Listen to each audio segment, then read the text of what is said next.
To Vidyakulam tutorials. मैं हूं मिथिलेश वर्मा और आज हम लोग देखेंगे क्लास 11th का मैथमेटिक्स RS अग्रवाल के बुक से। एक्सरसाइज है 11A और क्वेश्चन नंबर आज हम लोग डिस्कस करेंगे 16। कहता है the fourth term of an AP, एक एपी का चौथा टर्म वह है 3 times the first term. First term का कितना टाइम्स है? 3 टाइम्स, 3 गुना है। And the seventh terms exceeds twice the third term by 1, और सातवां टर्म है वो अधिक है। एक्सीड मतलब अधिक, एक्सीड मतलब क्या होता है? अधिक। Twice the third term by 1, third term के 2 गुना से 1 अधिक है। Find the first term and क्या? Common ratio. फर्स्ट टर्म और कॉमन रेशियो निकालना है। तो सबसे पहले सवाल में दिया है कि फोर्थ टर्म जो है वह फर्स्ट टर्म का 3 गुना है। देखिए लिखा हुआ है the fourth term of an AP 3 times the first. तो फर्स्ट टर्म का 3 गुना, 3 से गुना कर दिए, 3 गुना हो गया। फोर्थ टर्म के लिए फॉर्मूला लिखते हैं a + 4 - 1 × d, मतलब a + 3d। तो a + 3d = 3 into first term को हम लोग बोलते हैं ये। तो क्या हो जाएगा कि 3d = 3a, प्लस में था इधर आ गया -a, तो 3d = हो गया 2a, है ना। 3d = क्या हो गया? 2a। इसको इक्वेशन क्या मान लेते हैं? 1। अब आगे बोला है कि सेवन्थ टर्म जो है, सवाल से सेवन्थ टर्म जो है वो थर्ड टर्म के 2 गुना से 1 अधिक है, +1। ये सवाल में बोला है। तो सेवन्थ टर्म के लिए क्या लिखेंगे हम लोग फॉर्मूला? सेवन्थ टर्म के लिए हम लोग जो लिखेंगे a + 6d, और 2 इंटू थर्ड टर्म के लिए लिखेंगे a + 2d। थर्ड टर्म के लिए क्यों लिखेंगे 2d? तो 3 - 1, तो a + 2d + 1। हाँ, हम लोगों को कॉमन रेशियो निकालना है ना, r निकालना है, ठीक है। तो यहाँ पर हम लोग आगे बढ़ेंगे।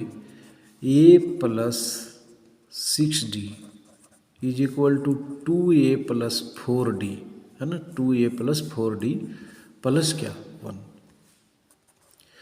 तो हम लोग यहाँ से लिख सकते हैं कि ये + 6d - 2a इधर ले आए, -4d = 1 बच गया। हाँ, अब सबों को इधर उठा के ले आए तो ये -2a, -a + 6 में 4 चला जाएगा, तो ये -a + 2d = 1। और यहाँ से हम लोग यहाँ से देखिए इक्वेशन 1 से, इक्वेशन 1 में ये = हम लिख सकते हैं ये = 3d/2, 3d/2 देखिए, है ना, 3d/2। तो हम लोग a के जगह पर लिख देंगे, माइनस का माइनस, a के जगह पर लिख देंगे 3d/2 + 2d = 1। यहाँ लिख देंगे यूजिंग 1 से आया ये वैल्यू, a का वैल्यू 3d/2। अब इसको यहाँ LCM लेंगे यदि, तो 2 आ जाएगा, -3d + 4d = 1। तो d/2 = 1, तो d आ गया 2। d का वैल्यू कितना निकल गया? 2। और यही कॉमन डिफरेंस निकालना था। d को ही क्या कहते हैं? Common difference. तो हेंस कॉमन डिफरेंस पूछ रहा था, हाँ, कॉमन डिफरेंस कितना हो गया? 2। और फर्स्ट टर्म भी पूछ रहा है, ये आंसर हो जाएगा। फर्स्ट टर्म कैसे निकालेंगे? फर्स्ट टर्म के लिए हम लोग इक्वेशन वही ले लेते हैं फ्रॉम 1 में क्या है? a = 3d/2, तो 3/2, तो 3/2 लिख दिया, d का वैल्यू आया 2, तो कट गया। तो फर्स्ट टर्म हो गया 3 और कॉमन डिफरेंस हो गया 2। यही आंसर हो गया हम लोगों का। अब आइए देखते हैं क्वेश्चन नंबर 17। क्वेश्चन नंबर 17 कहता है if 7 times the seventh term, seventh term का 7 गुना of an AP = 11 times it's 11th term, 11वां टर्म का 11 गुना के बराबर है। तो कहता है कि सो दैट, दिखाइए कि द 18th टर्म, 18th मतलब 18वां term of the AP is 0, 18वां टर्म को 0 दिखाना है हम लोगों को। और दिया हुआ क्या है कि 7th टर्म का 7 गुना बराबर है किसका, 11वें टर्म का 11 गुना के बराबर। तो हम लोगों को दिखाना है कि 18वां टर्म जो होगा, 18वां टर्म इस AP का जो होगा वो 0 होगा, ये प्रूफ करना है। तो ये दिया हुआ है तो हम लोग यहाँ लिखते हैं 7, और 7th टर्म के लिए फॉर्मूला लिखेंगे। 7th टर्म के लिए क्या लिखेंगे, A + 6D। तो A + 6D is equal to 11, और 11th टर्म के लिए क्या लिखेंगे, A + 10D। इसको और गुना करेंगे, 7A + 7 × 42D is equal to 11A + 11 × 110D, है ना।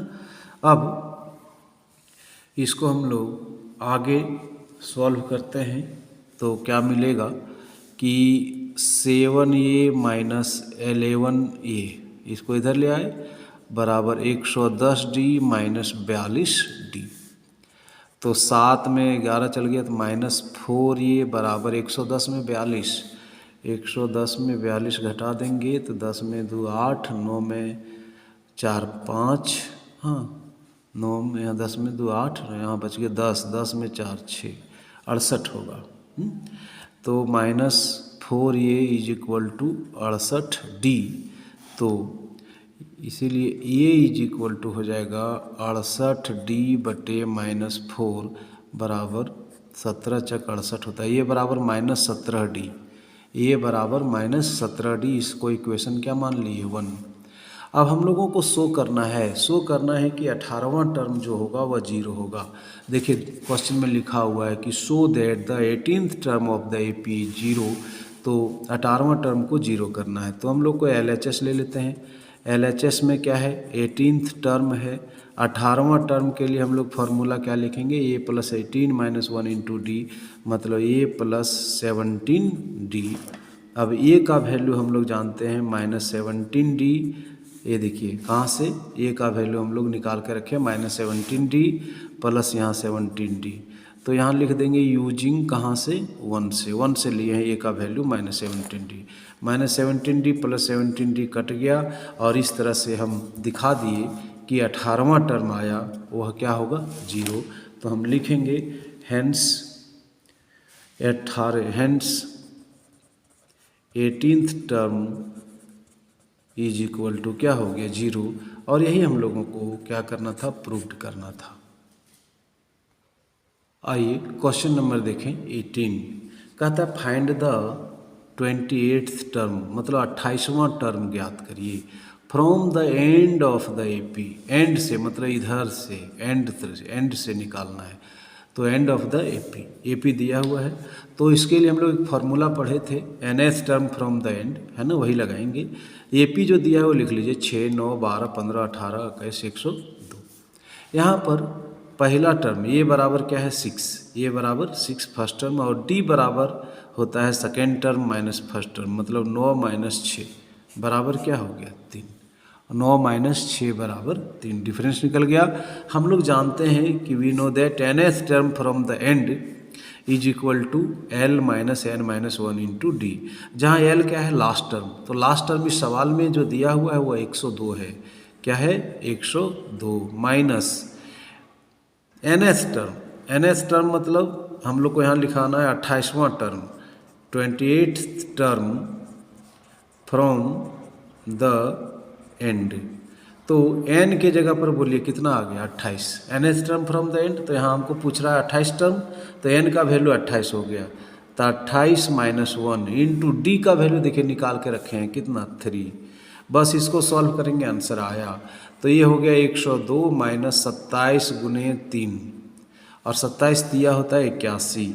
102 - 81, 102 में 81 यदि घटा दें, 102 में यदि 81 घटा दें तो कितना बचेगा,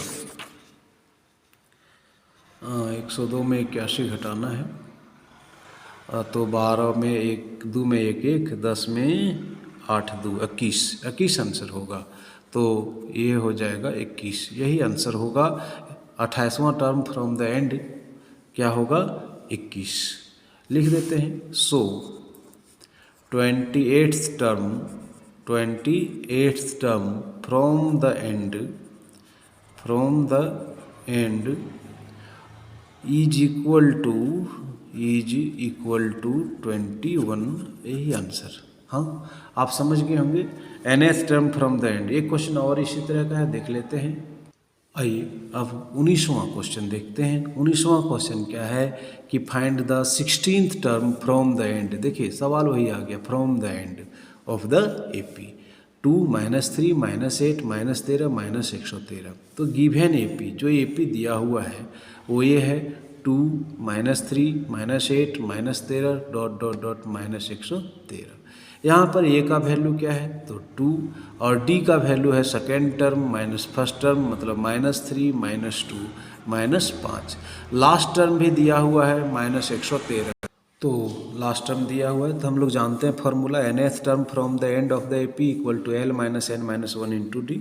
और हम लोगों को पूछ रहा है 16वां term, 16th term from the end of the AP is equal to होता है L।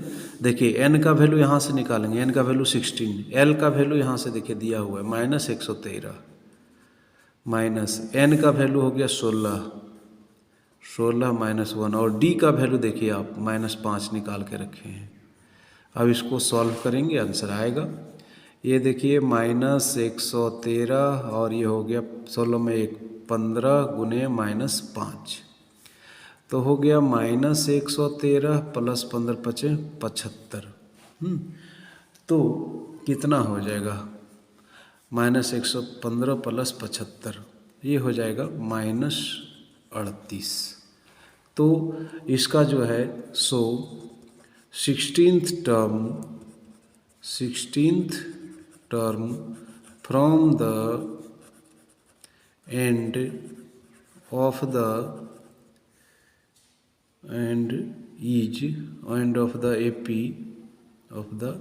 AP is equal to -38 answer. उम्मीद करते हैं आप इसको अच्छे से समझ पा रहे होंगे।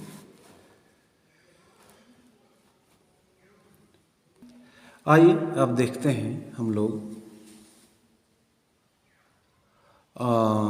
How many 3 digit numbers are divisible by 7। 3 digit के 3 अंक के कितने अंक संख्या हैं, 3 अंक के कितने नंबर्स हैं जो 7 से विभाजित हो जाते हैं। तो निकालते हैं 3 digit numbers which are divisible by 7। 3 अंक का तब 100, तो यहाँ 100 से शुरू होता है 3 अंक और जाता है 999 तक, लेकिन 100 नहीं कटता है 3 से, पूरी कटना चाहिए। 101 भी नहीं कटता है, 2 नहीं कटता है, 103 नहीं कटता है, 104 नहीं कटता है। शुरू होता है कहाँ से तो 105 से, फिर 105 के बाद 112 कटता है 7 से पूरी 119 कटता है, और लास्ट में 999 से पहले 994 कटता है 7 से। तो ये 3 अंक की संख्याएँ 105 से लेकर के 994 तक जाएगा, जो कि 7 से पूरी कट जाएगा। तो इसको हम लोग बोलेंगे फर्स्ट टर्म, और कॉमन डिफरेंस निकालते हैं। Second term minus first term, common difference 7 है, और लास्ट टर्म दिया हुआ है, लास्ट टर्म हम लोग फाइंड आउट कर लिए हैं क्या 994। तो हम लोगों को निकालना है क्वेश्चन में n का वैल्यू। तो लास्ट टर्म का जो फार्मूला जानते हैं, हम लोग जानते हैं a + n - 1 into d is equal to 994। A का वैल्यू हो गया 105 + n - 1 इंटू डी का वैल्यू है 7 इज इक्वल टू 994। इसको हम लोग और सॉल्व करें तो 105 + 7n - 7 बराबर 994। 105 में यदि 7 घट जाए तो हो जाएगा 98 प्लस 7n बराबर 994। तो 7n बराबर 994 माइनस 98। तो 7n बराबर इसमें घटाएंगे तो 7n बराबर आ जाएगा 994 में 98 घटाएंगे तो हो जाएगा 896। अब 800, इसलिए n बराबर क्या हो जाएगा 896 भागा 7। 896 को 7 से भाग देंगे तो क्या आ गया 128। बस। तो 3 डिजिट का कितना नंबर होगा जो कि 7 से पूरा पूरी कटेगा, तो कितना संख्या है उसका 108। सो लिखेंगे देयर आर टोटल ऑफ कितना, टोटल ऑफ 128 है ना, 128 3 digit numbers, 3 digit number, 3 digit number which are divisible by 7। तो 3 अंक की कितनी संख्याएं हैं जो कि 7 से डिविजिबल है, 3 अंक, तो वो है 108, संख्या में 108 है वैसे, जो कि 3 डिजिट का संख्या है, जो कहने का मतलब 100 से लेकर के 999 तक 128 ऐसा संख्या है जो कि 7 से पूरा पूरी कट जाता है। एक उसी तरह का एक और सवाल है 21 नंबर, कहता है how many 2 digit numbers, 2 digit numbers मतलब 10 से शुरू होता है और 999 तक जाता है ना।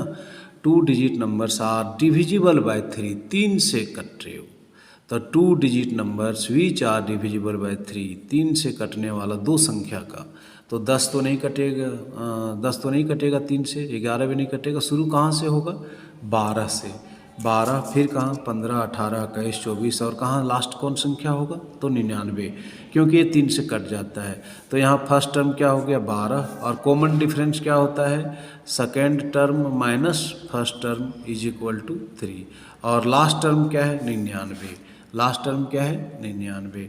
तो ए एन का फॉर्मूला हो जाएगा a plus n minus 1 into d is equal to 99। A का वैल्यू हो गया 12 plus n minus 1 into d का वैल्यू हो गया 3 बराबर हो गया 99। अब बताइए कि 12 प्लस 3n माइनस 3 बराबर 99। हाँ, तो 12 में 3 चला गया तो 9 प्लस 3n बराबर 99, तो 3n बराबर 99 माइनस 9, तो 3n बराबर 90, तो n का वैल्यू हो गया 30। तो 30 संख्या है ऐसे, कितने संख्या है 30 संख्या है, जो कि 2 अंकों की है और 3 से पूरा पूरी विभाजित होता है। तो लिखेंगे so there are total of 30, कितने 30 2 डिजिट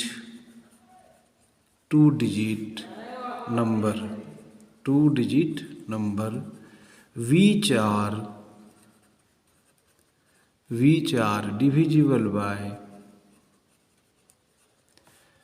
are divisible by 3। तो उम्मीद करते हैं इसको आप समझ गए होंगे। आइए देखते हैं क्वेश्चन नंबर 23। क्वेश्चन नंबर 23 क्या कहता है कि in an AP it is being given that T4 by T7 is equal to 23, find T7 by T10। मतलब ये दिया हुआ और ये निकालना है। तो T4 मतलब A4, तो T4 के लिए क्या फॉर्मूला लिखेंगे A plus 4 minus 1 into D, और T7 के लिए A plus 7 minus 1 into d is equal to 2/3। इसको सॉल्व करेंगे तो ये हो जाएगा A प्लस 3D और नीचे में हो जाएगा A प्लस 6D, है ना, is equal to 2/3। Cross multiplication कर देंगे तो ये हो जाएगा 3 into A plus 3D is equal to 2 into A plus 6D। यहाँ पर देखेंगे कि 3A plus 9D is equal to 2A plus 12D, 6 दूनी 12। अब यहाँ पर देखेंगे कि 3A प्लस में इधर माइनस में आ गया 2A बराबर 12D माइनस 9DA, हाँ ऐसे। तो 3A में 2A चला गया तो ये बराबर हो गया 3D, और इसको कहते हैं इक्वेशन फर्स्ट। अब नेक्स्ट क्या है कि हम लोगों को फाइंड करना है T7 बाई T10। T7 के लिए लिखेंगे A plus 7 minus 1 into D, और T10 के लिए लिखेंगे A plus 10 minus 1 into D. अब ये प्लस क्या हो गया 6D, और ये प्लस हो गया 9D। अब A प्लस 6D तो ए का वैल्यू अपना आया है इक्वेशन 1 से, ए का वैल्यू है 3D। ए का वैल्यू रख लेते हैं 3D + 6D, नीचे में 3D + 9D, कितना हो गया 6 और 3 9D बटे 9 और 3 12D, डी कट गया, 3 तिया 9 और 3 चौके 12। तो आंसर कितना हो गया, आंसर हो गया 3/4। लिखेंगे सो T7/T10 = 3/4, ये आंसर हो गया हम सबों का। आइए देखते हैं क्वेश्चन नंबर 24। कहता है 3 numbers आर इन AP। हमने आपको बताया था अभी फार्मूला इसके पहला वीडियो में, सबसे पहले वीडियो में, कि 3 numbers आर इन AP लेना हो तो कैसे कैसे लेते हैं। तो लेते थे A - D, फिर लेते थे A और फिर लेते थे A + D। तो इसके लिए क्या लिखते हैं, let the required number be. AP में यदि आवे तो 3 नंबर हो तो ऐसे लिखते हैं, आपको बताए थे। Let the required number be, क्या A - D, A और A + D। अब 3 numbers आर इन AP है, A - D, A और A + D, 3 नंबर AP में है इधर, ठीक है। अब कहता है कि देयर सम इज 27। जब भी AP में लेना हो तो ऐसे लेते हैं, उसका सम दिया हुआ है 27, सम मतलब इन तीनों का जोड़ दिया हुआ है 27, और प्रोडक्ट दिया हुआ है 648, मतलब उन सबों को गुना जो दिया हुआ है वह दिया हुआ है 648। कहता है फाइंड द नंबर्स निकालिए। तो गिवन है, गिवन सम दिया हुआ है कितना 27, सम दिया हुआ है 27। तो इन सबों को जोड़ देंगे, A - D + A और A + D, और = हो गया 27। A - D + D, ये बताओ 3A बराबर क्या हो गया 27, 3A बराबर 27, तो A = हो गया 9। ये कितना हो गया 9। दिया हुआ है प्रोडक्ट, क्वेश्चन में दिया हुआ है प्रोडक्ट क्या दिया हुआ है, प्रोडक्ट दिया हुआ है 648। प्रोडक्ट क्या दिया हुआ है 648, मतलब उन सबों का प्रोडक्ट, मतलब A - D × A + D, इसका प्रोडक्ट दिया हुआ है 648। अब A का वैल्यू हम लोग बैठा देते हैं, A का वैल्यू बैठा देते हैं 9 - D, हाँ A का वैल्यू फिर यहाँ 9 और फिर यहाँ 9 + D = 648। अब यहाँ पर देखिए ऐसे भी कर सकते हैं, 9 - D × 9 + D = 648। ये 9 गुना में है, इधर आएगा तो भाग में। तो 9 से जब इसको डिवाइड करेंगे 648 को, 9 × 9 = 63, 9 × 63, 1 9 × 2 = 18, 72 बार में कट रहा है ये। तो इसको लिखेंगे A - B × A + B बराबर हो जाएगा A² - B² = 72। तब -D² बराबर 72 - 81, 81 क्यों, 9 का स्क्वायर करेंगे तो 81 इधर आएगा तो माइनस हो जाएगा। बोलिए -D² बराबर -9, -9, तो माइनस माइनस कट गया, तो D का वैल्यू जो आया, D² बराबर 9, तो D बराबर हो गया ±3। तो नंबर्स क्या क्या आएगा सो देखते हैं। पहले यदि D बराबर हम when D = +3 लेते हैं तो नंबर्स क्या क्या हो जाएगा, D बराबर तो हो जाता है A - D, A और A + D। A का वैल्यू हमारा तो 9 है, तो 9 - 3, फिर A का वैल्यू 9 है और फिर 9 + 3 मतलब 6, 9 और 12, एक आंसर ये होता है। लेकिन यदि D का वैल्यू हम -3 लेते हैं, D का वैल्यू क्या लेते हैं -3 लेते हैं, तब क्या आएगा, -3 यदि लेते हैं तब होगा A - D, A और A + D। तो ये का ए का वैल्यू 9 है और डी का वैल्यू हमारा -3 ले रहे हैं, तो माइनस माइनस प्लस हो जाएगा। ए का वैल्यू हम लोग, ए का वैल्यू 9 है ही, ये 9 प्लस -3 है ना, तो ये हो गया 12, 9 और ये 6। बस ये 2 आंसर होगा। तो उम्मीद करते हैं कि इसको आप समझ गए होंगे।